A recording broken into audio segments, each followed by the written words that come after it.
Welcome to I Can't Keep This to Myself, as heard on 95.1 FM, WLPZ.org. Each episode, I shine a spotlight on people, places, and things that are so cool I almost don't want to share. I'm your host, Jill Studley, and I'm so excited to have John Paolilli as my first guest. John is a phenomenal guitarist who's toured with country and country pop singers like Aaron Owens, Shanna Jackman, Chris Moreno, Brady Lee, and punk bands like Energy. I'm so honored that he's allowed us to share 3 of his original songs, including Links, which was released live on the show. A quick note that due to copyright laws, we aren't able to include the commercial music played on the show, but we'll include the playlist and recommendations as well as John's original music in the episode notes. Enjoy! Great. So, John, just tell everyone a little bit about yourself. Well, I've been a guitar player for like 25, 26 years now. And it's funny that we started with When I Come Around to bring the show, one of the songs to bring the show in, because I have a vivid memory of being, 7, 8 years old. And I had a yellow Walkman where we had a bunch of cassette tapes. And the Green Day album Dookie was one of the ones that I had gotten for Christmas that year. And I just remember listening to just the intro of that tune and just the guitar sound and being like, this is the coolest thing ever. Playing it, pausing it, rewinding it, doing it over and over and over and over again. And it's really nice to have that as a lead-in, because that's, a big part of the reason why I'm here, why I ended up playing with punk groups and other things like that. So absolutely love that tune. Awesome. Same. Right. That whole album is great. The first, just Green Day up until, for me anyway, up until American Idiot is just, Green Day through American Idiot is just flawless. Every tune is just so good. Riffs, lyrics, melodies, and as a guitar player, it's challenging in its own way, but it's not like crazy difficult. It's not like we're playing like Steely Dan or Pink Floyd, where there's a lot going on, Definitely. So I'm actually very excited because John is going to be releasing one of his singles today. We're going to do that a little bit later on toward the end of the show. But we could actually, if you're ready for it, John, we could share your first song now, if you'd like to. Yeah, with Black Coin? Yeah. So this is part 1 out of 3 so far that are composed. Believe it or not, most of the stuff that you're going to be hearing from me today, the last song is a relatively new one, but the first 2 that you'll hear are over 10 years old, and this is one of them. This actually started out as a fingerstyle blues piece, and then I just kind of got a little creative with it and turned it into what we're about to hear right now. So whenever you're ready. All right.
So the Black Coin in particular is, it's kind of like, it started, like I said, as a finger-picking blues piece, but there were these certain rhythms and certain things I couldn't get rid of that I kept always going back to.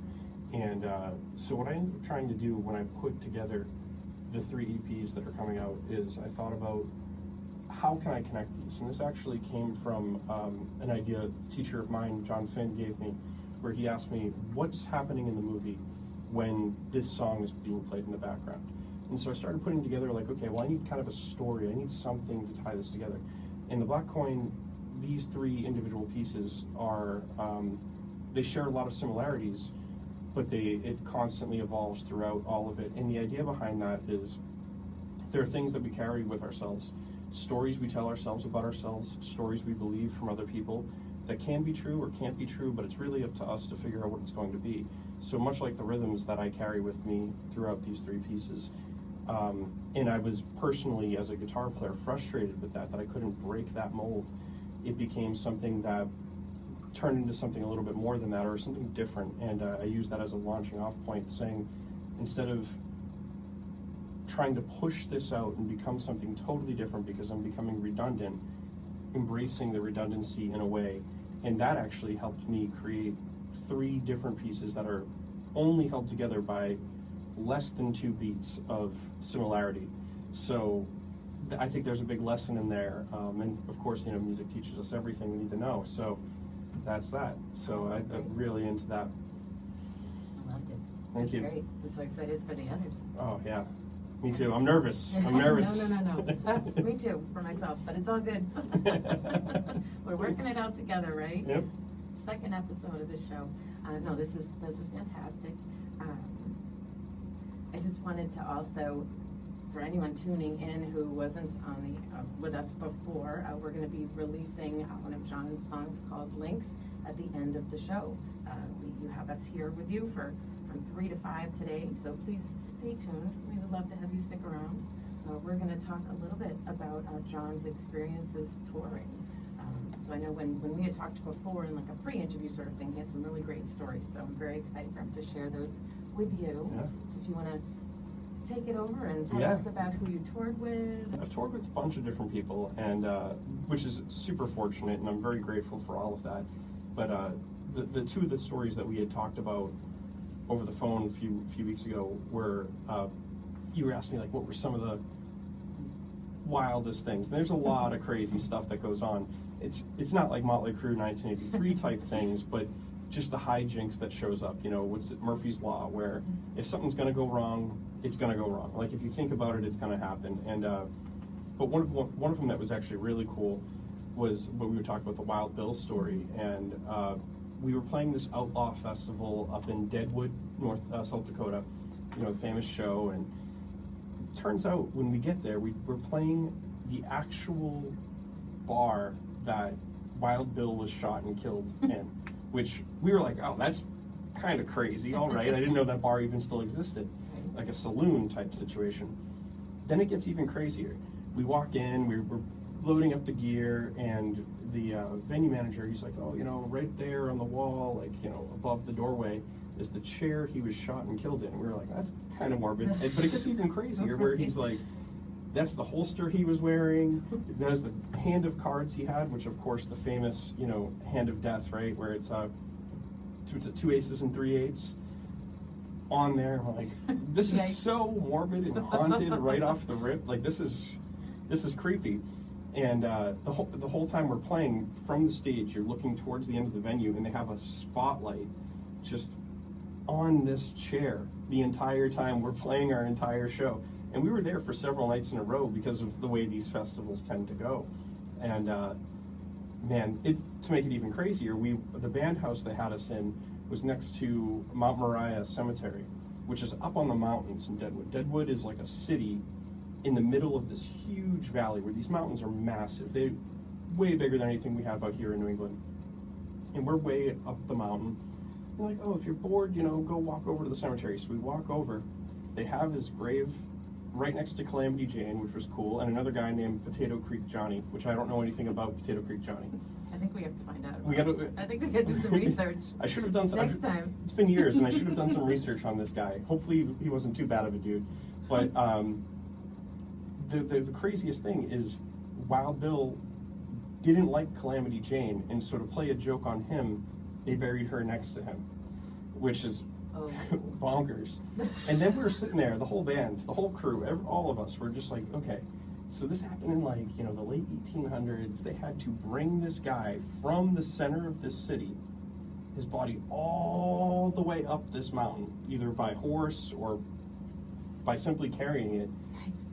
And it was hard for us walking from the band house, which was only, I don't know, maybe 100 feet elevation-wise away, to get up there. We were sweating and, you know, out of breath and everything. Oh my God, they carried this full-grown adult up the mountain. Absolutely insane. Wow.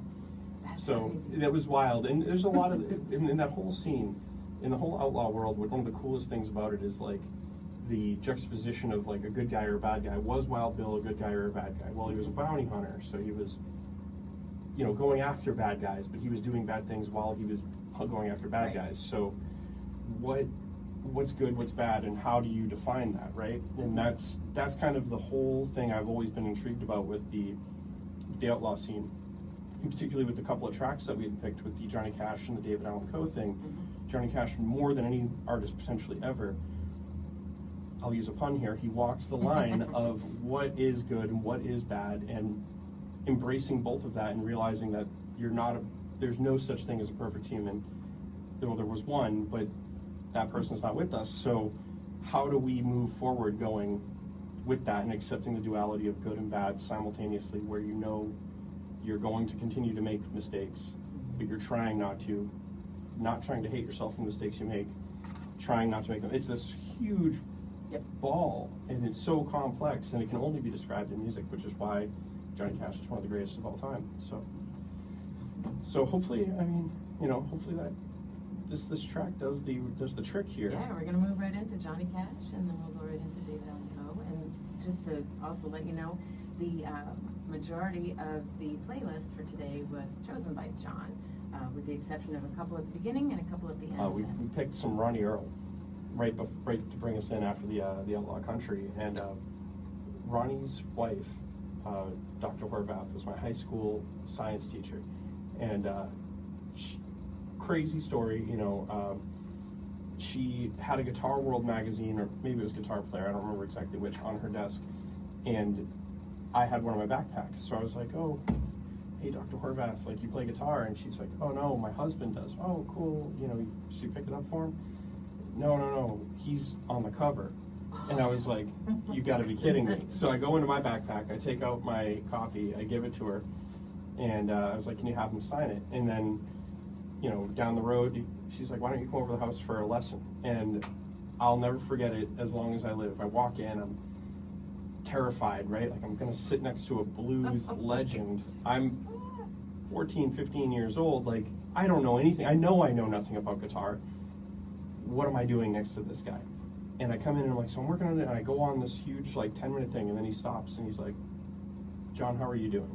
And that moment right there, at the time, I was like, oh, maybe he wasn't paying attention. When I started teaching, I realized the importance of that, where he was like, nope, how are you? And then let's get into the music. Funny story is, he's like, okay, play a blues, and so I play this blues solo, you know, he's backing me up, then I back him up, then he plays my solo back to me, note for note, perfectly, and I was like, I am so out of my depth here, I could never do that. And then he didn't even just play note for note, he used the same finger grouping I used, and he was like, why did you pick that finger instead of this one? And my mind was absolutely blown. And then I was taking notes furiously during the lesson, and then he takes the paper at the very end and he says, he like puts a line, and then he writes, always play from the heart, and underlines each one, and then hands it back to me. He's like, that's the only thing you need. And I'm like, wow. And at the time, you know, I didn't quite get it, but as time went on, you get older, you play a lot of shows, you record music, you spend time with other musicians, and you realize that was so much knowledge he gave in 10 strokes of a pen that, you know, I wasn't maybe ready for at that moment, but as time went on, I was like, no, he's totally right. And that ties into the Outlaw stuff, where we were talking about, you know, mind-shattering moments you have, and we were playing in Bismarck, I believe. Bismarck, North Dakota, actually 100% it was, at this place called the Lonesome Dove. And normally backstage, like I hang out back there, I warm up, you know, do some push-ups, do some stretches, get ready to go on. For whatever reason, I decided to wander out front and see what's going on with the opening bands. And I happened to use a restroom, and this gigantic 7-foot-tall Native American man approaches me, and he's like, "You're Johnny from Aaron Owens." I'm like, "Yes, sir, I am." He's like, "I just drove 6 hours to hear you boys play Troublemaker. You're playing that tonight, right?" And I was like, "We absolutely are. I'm not." I immediately beeline it right back to the dressing room. I'm like, "Boys, this guy who is 7 feet tall, Native American man, just cornered me in the bathroom and asked us to play Troublemaker." And everybody in the band, we're all short guys, so he's like, we're like, right off the rip, that's the first song. And no joke, curtain comes down, we hit the first note of the first tune, and there's this guy front and center. I mean, he's probably blocking the view of 50 people behind him. He's a giant dude, but he was singing every word. And it reminded me of something in that moment that many years before, when I was, you know, playing in a lot of punk bands, my dad had said to me, he said, "You know, you're always playing for the guy in the back row. You're always playing for the guy who, that he's spending his last dollars to get into this venue to see you play. This guy drove 6 hours. So that means it's a 12-hour round trip if he's not staying. Even if he is, 12-hour round trip to hear one song. He's got to get that song, and he better hear the best version of that song he's ever heard in his entire life. Because, you know, for us, it's just a job sometimes. For him, that's a highlight of his year, maybe his life, and it's really important. And one of the things that always attracted me to Outlaw and punk music is that that's never forgotten about. There are a lot of musicians out there who lose that thread that, you know, at one point you were a kid in the audience who, maybe you're a kid, maybe you're an adult, maybe you're whatever, you're going through all these things in your life, and you forget about the fact that the 90 minutes this band's on stage, you can forget about all your problems. You can forget about everything. You can just enjoy the music. And it's really important to me to bring that forward whenever I'm doing anything musical. Life's hard enough. It doesn't need to be, we don't need to make it more complicated. And especially when you're out there trying to have a good time and you're trying to forget about some of those things, or maybe you're trying to embrace some of those things, but you're trying to embrace it as through the music. You know, that's really important. And, you know, Ronnie definitely was a catalyst in that, and for me, and certainly those moments, and, you know, a million other. And we mentioned on the phone before was a concert that had changed my life, and I've mentioned it was this band Thursday, which I don't think is on our list this evening. Maybe I don't know. No, the station doesn't have that, but you can tell people. What I was thinking is you can give people a list at the end of the songs that didn't make it on this list, sure, and they can look it up themselves. And sure, yeah, we can definitely do that. And with Thursday, one of the things is, like, first concert I ever go to, my buddy and I were actually going to see Coheed and Cambria and Dillinger Escape Plan, but they were sharing a van, they got into an accident, and we're like, well, we got tickets, we'll go. And seeing like 5 normal looking dudes on stage just rocking out, as opposed to what we thought rock stars were, which were Kiss or Motley Crue or Van Halen, these larger, which is nothing wrong with that, I love all those bands, larger than life, but seeing like, oh, that dude, oh, he's wearing black skinny jeans and band t-shirt, he's just like me, and he's sounding killer. Like, that was a life-changing moment. You know, you could tell us, if you wanted to, the people that you toured with, or sure. So most of those ones came from when I worked with Aaron Owens, and you know, one of the things I should mention I learned, you know, working with Aaron, is kind of to slow down a little bit. You know, coming from New England, we have this idea of like, okay, so rehearsals at 9, we got to be there 8:30. We got to be ready to play at 9.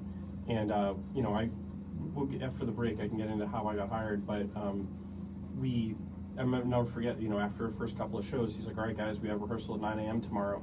So I'm ready to go at like 8 o'clock. All my gear's set up. I'm ready to go. They start rolling out of like their rooms at, 8:50, 9 o'clock, 9:30 we start. And I'm already like full sweating panic because I'm like, rehearsal's at 9. And they're like, oh man, just chill. We'll get through it. Like you're too uptight. You're too uptight. Oh, no. And then when you hang out in the South a lot, you realize that's kind of just how things go. They're just 4-ish is how we would say it up here, but down there it's like 4, could be 4:30. That's just the way it is. And that was a huge thing, just to take a breath and chill. So this is the first one I released, and what's funny is I listen back to it and I'm like, oh, there's so many things I should have done differently as far as mixing and stuff, but that's part of the whole project here, is to push myself into figuring out how all this stuff works. And One Last Look in particular ties in with the Aaron Owens stuff, because I was at the end of the tour that I had just mentioned, where that 7-foot tall, huge dude, we were out on the road for 10, 12 weeks, I can't remember exactly which, and I'm in the airport terminal, and my ex-girlfriend, my girlfriend at the time, but my ex-girlfriend was blowing up my stuff, and I'm like, you know what, I don't need to get on this plane. I could literally stay here and just figure out what's going to happen and figure it out. And that whole tune was inspired by the moment of just walking, I was in the terminal, walking down that little hallway that brings you to the plane, and looking back and being like, do I really want to do this? And then making the decision, you know what, I got to go back, and there's other things there for me. I'll figure it out when I get there.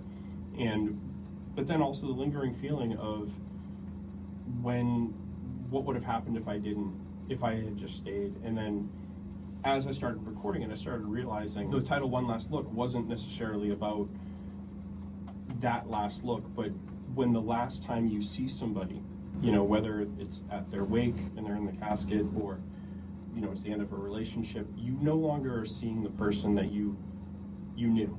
They're not there anymore. Particularly in a relationship sense, when it all falls apart at the very end, the person you're talking to as it's dissolving, that's not the person you met however long ago before that you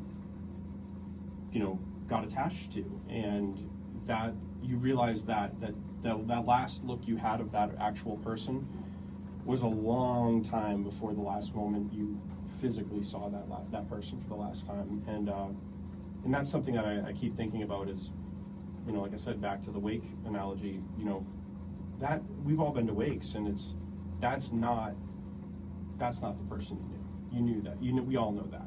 They're not there anymore. And feeling that and understanding that, and how do you process that, right? Like, you're looking at something that's physical of that person, but the lights are on, but no one's home, And it's that's the vibe of, I guess, what became that, right? It didn't start that way, but it evolves into that, as I think a lot of good music does. So hopefully it's good music. So it's really poignant. I love that. Thank you. Beautiful.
We were going to talk a little bit about your punk days. Oh, your yeah. touring punk days, since you're touring now. Yeah, so it's funny.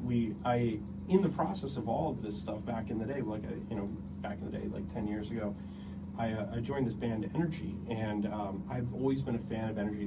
They threaded the line, right? They walked the line, to use that pun again, Right. of, are they goth, are they punk, are they hardcore, are they kind of hard rock? What's the blend here? What's going on? And I always thought that was really interesting. And they were also one of the only bands that didn't scream, particularly coming up in the Boston music scene in the late 2000s, early 2010s. Everybody was just screaming and stuff, and here's Energy, and Tank, the singer, is just singing the entire time. Very few moments where he's shouty-ish, but not screaming.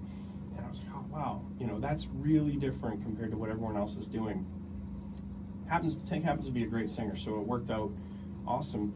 I get hooked up with the guys, and we start recording and writing and working really hard, as most bands do. And that brought me back kind of to my roots a little bit, right before I jumped into, or in the middle as I'm playing through all these Outlaw things, these Outlaw bands. And what kind of something, I don't know, I guess ask you this question. It's something I've been asking myself a lot. What's the connection between punk rock and that mindset and the Outlaw mindset? And why is it so adjacent, but stylistically so different? Mm-hmm. And how do you embrace both of those things? And simultaneously, not that you're living a double life, but from where I sit, particularly as a guitar player, the differences, sure, the way you play the chord might be a little bit different, but a G chord is a G chord no matter how you slice it. It's always the notes G, B, and D. But how you play that is what's different. But it's not even just that, it's the messaging, it's the packaging, it's the whole aesthetic of the entire thing. Punk rock and outlaw country are,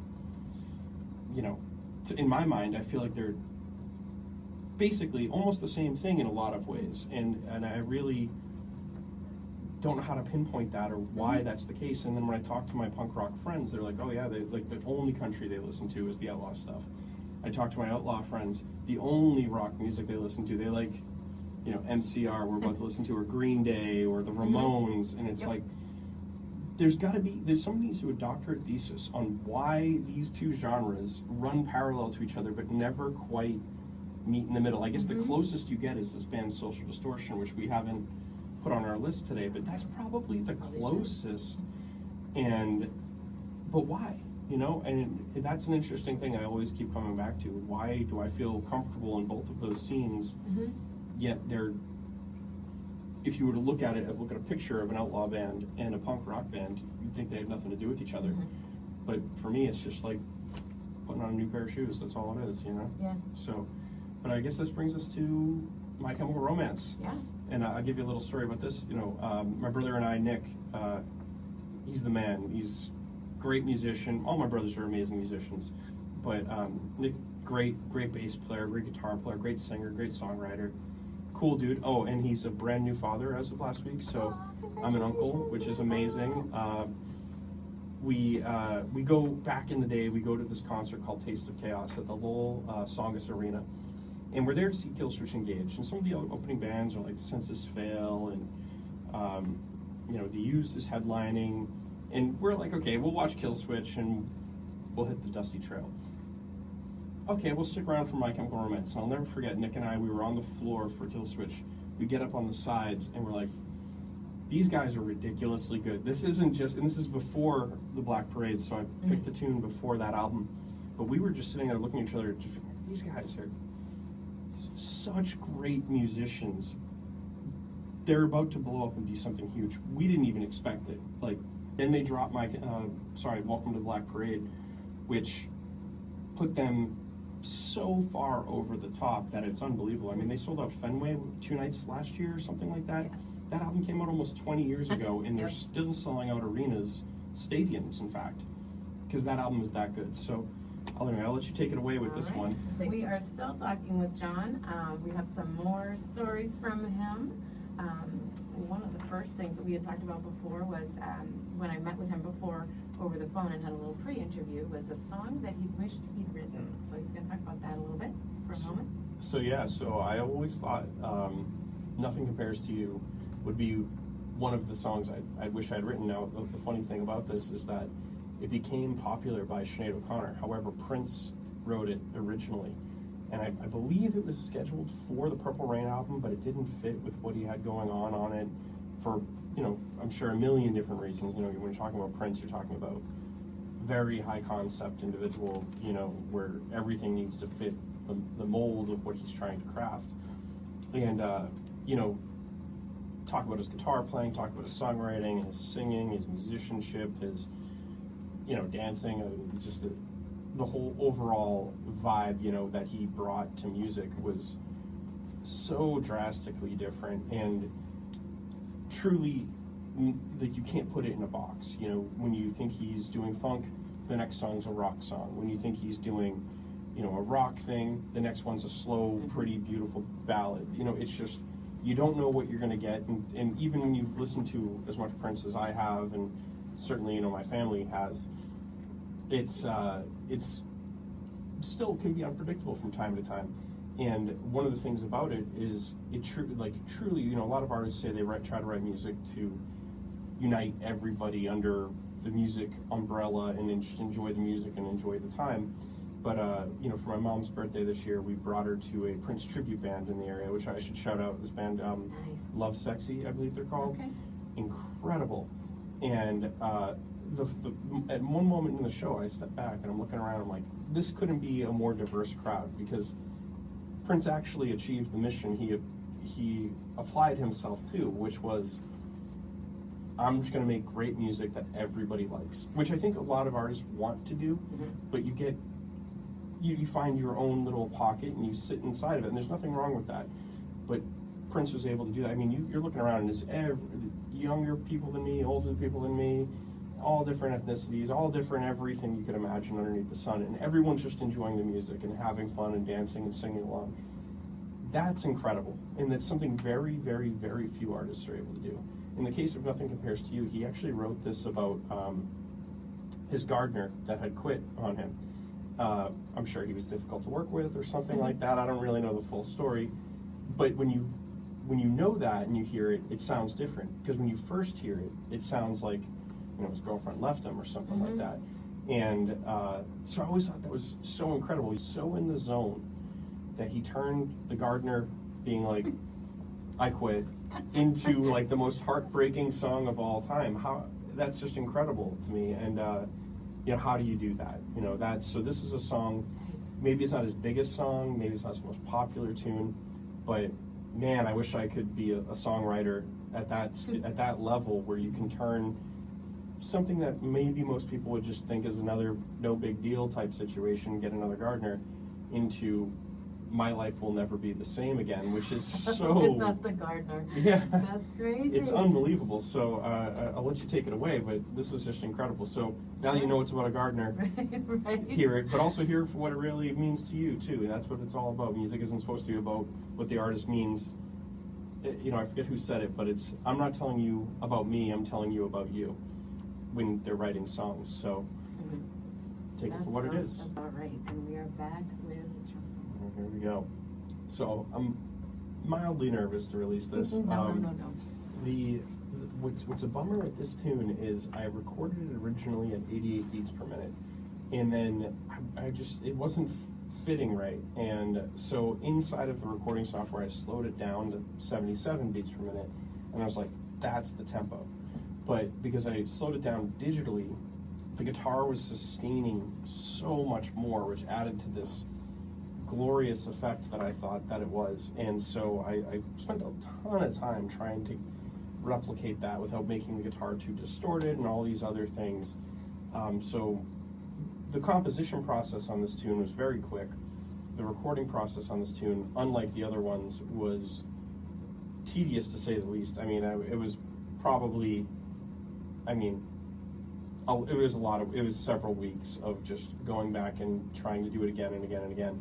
And in the composition phase of this, it's, I was thinking kind of back to like the One Last Look things in some ways, and kind of just the overall concept of what I'm trying to do. And, sometimes people leave your life unexpectedly. and there are conversations that were never had, and you're never going to have those conversations.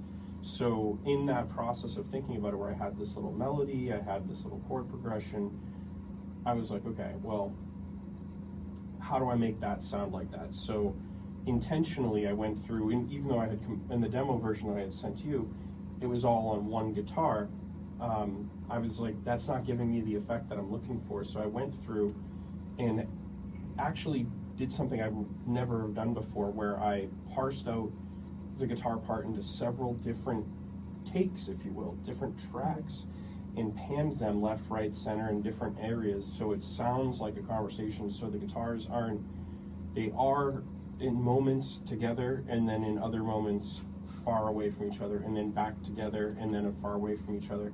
And there's this constant ebb and flow of the guitars weaving in and out, from being center of the track to left and right, to being sounding distant with a lot of echo, to being front and center again. And it was, I think I got pretty close to what I was going for here, but I'll let everyone else be the judge. I'm like I said, I'm fairly nervous about it. No. Only a handful of people Fantastic. have heard it, so. Oh, we're so excited. So All right, let's give it a go. This is the part where there should be a drum roll. Yeah, right. Drum roll, please. There we go. You're doing it. Woo! All right, here we go. We got Link.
did. It was great.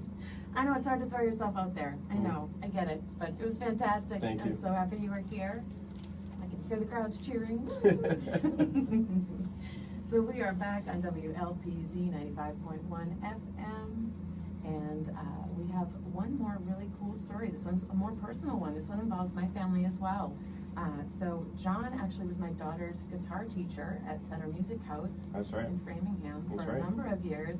He was the one that got my daughter Allie into, she joined their rock band camp. That's right. And performed at age 9 in front of strangers, but she joined the band with strangers and did the camp, which is crazy and awesome. And then she loved it so much, she was the lead vocals for that. And after not doing any vocals at all, like it was all so fresh. That's crazy. And so then she loved it so much, she started taking guitar with John. And again, just the way that you taught her, really, it was just so free and easy, and she just loved it. She never thought of it as, like real learning, which would have turned her off. So Right. it was awesome, and we loved it. And Yeah, so, and that's kind of an important part of like my teaching philosophy.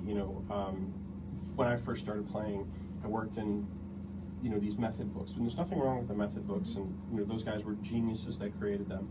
But I started noticing even my own playing, like, okay, I'll learn Ode to Joy good enough so I can go on to the next tune, but then I'll spend like 2 hours playing Green Day or AC/DC or whatever. So when I started teaching, I was like, oh, I can use those same things. And so when I met Allie, I remember in the rock band, just comes in, like you said, 9 years old, and with such confidence too, which was, that's something that you can only have when you're yes, 9 years old, Yep. When you get to anything above like 13, 14, you start to get aware that like people are looking at you. Right.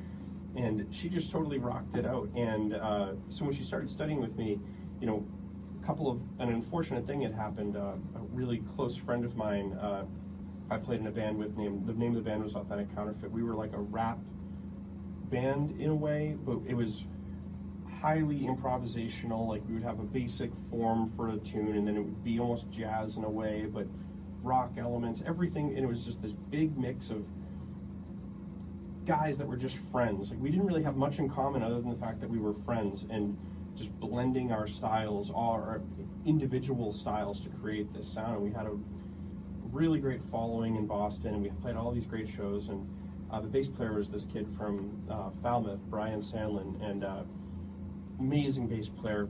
Really reserved kid at first, but then he became his own character in a way. And unfortunately, he passed away. He was killed in a hit and run accident in Nashville while he was working on studio sessions. And the day before he died, he recorded and put on YouTube a video of "Don't Dream It's Over" by Crowded House, where he was doing it just solo on bass, and it was so moving. And I came home from a gig, and I was playing. I was living in Hopkinton at the time. I get home, and I'm just about to shower, and my phone's lighting up from some of the band members, and unfortunately get the news that my friend Brian had passed away. And devastated is, really hard. That I don't even know the words. I still, to this day, I still get, kind of worked up about it. And but one of the weird parts is a couple days later, Allie's in for her lesson, and she's like, I'd really like to work on "Don't Dream It's Over."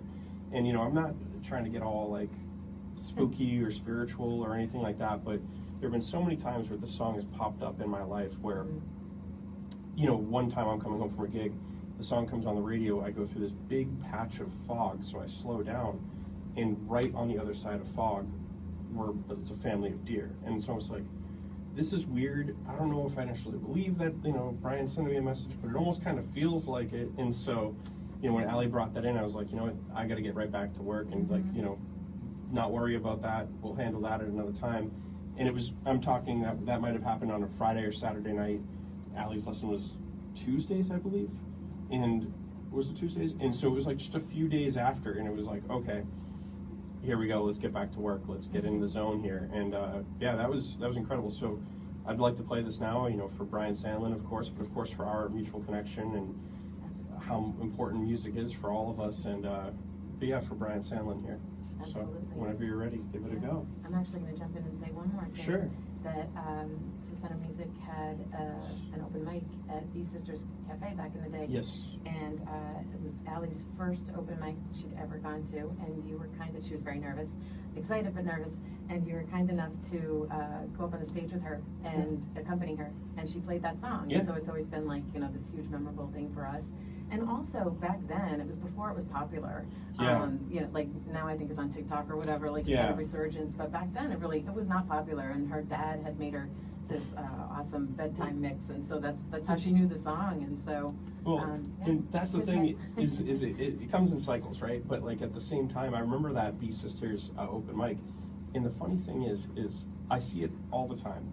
A student is very, very, very nervous, and then by the time they're halfway through the first chorus, you can see the light flip in their eyes where they're like, this is absolutely amazing. And that is, something that keeps me going back to being a teacher, is watching that young students, teenagers, adults, everybody, the minute they realize it's clicking and they're like, I've got this now, it's an amazing moment. It's an amazing moment. Totally.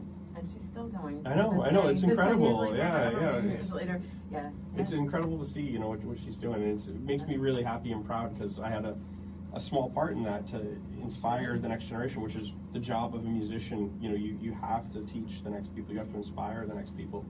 Or it dies with you. So. Love it. All right. Well, next up is Crowded House. Basically, John, I just want to say thank you so much for being here. Yeah, thanks for having me. Joining me. This is wonderful. This was awesome. This is a lot of fun.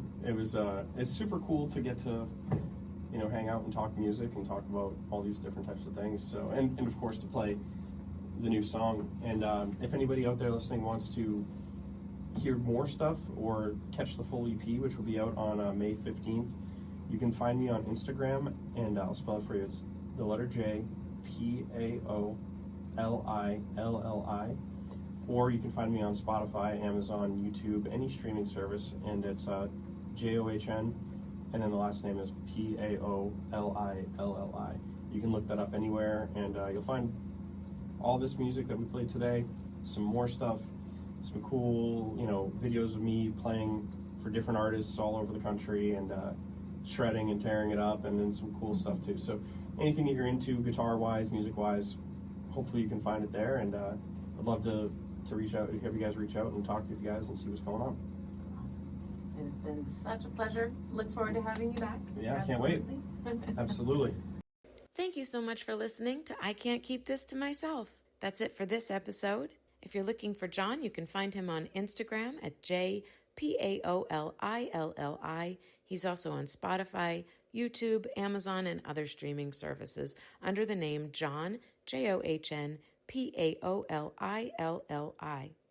Please be sure to subscribe to my podcast and tune in live to WLPZ.org on the second and fourth Fridays of every month from 3 to 5 p.m. to start your weekend off right and get the full experience of stories and guest interviews with curated playlists of music designed to amp up the volume.